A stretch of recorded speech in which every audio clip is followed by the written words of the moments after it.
Hi,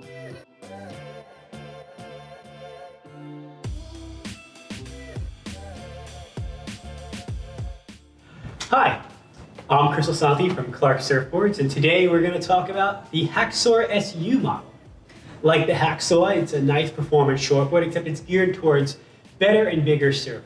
Kind of like your go-to step up for, really juicy conditions when you want a board you can rely on.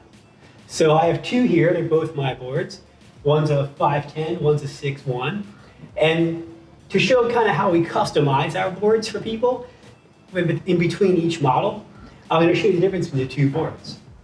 So we're starting here with the 6'1".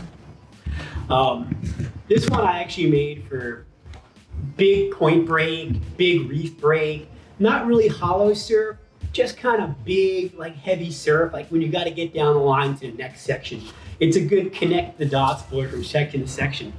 The board features a nice entry rocker with a slight tail rocker, a nice single, double, single through the fins, and a little bit of V out the back.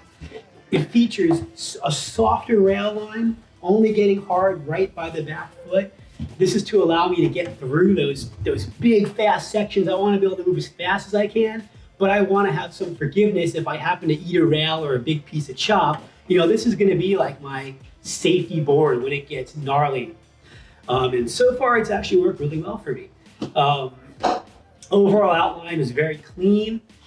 These can be ordered with all kinds of stringers. I have just a basic ply for me, but if you're going to Hawaii, we can do like a double ply thick stringer, balsa stringers, dark wood stringers.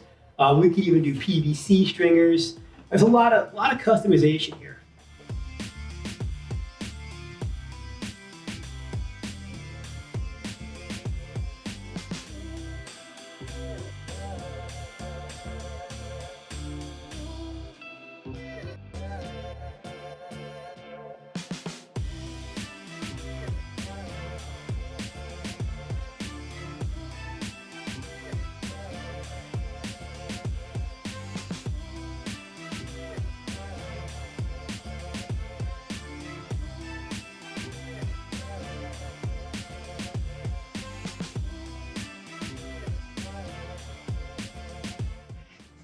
Now let's move on to the 510.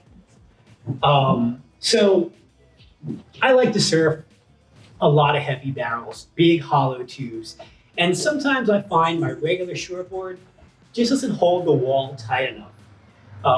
Those days where it's just barrels, you really can't do any turns, you're just getting slotted. So I was like, what can I do? How can I make a board that'll do this for me? So I went back to my Hacksaw SU and I took the exact dimensions of my regular Hacksaw in a 510.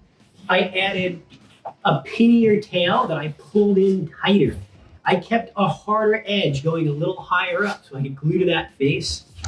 I also added just a tad more rocker than the regular Hacksaw to allow for that. And I took about a quarter of an inch in the width down too. I took this down to 18.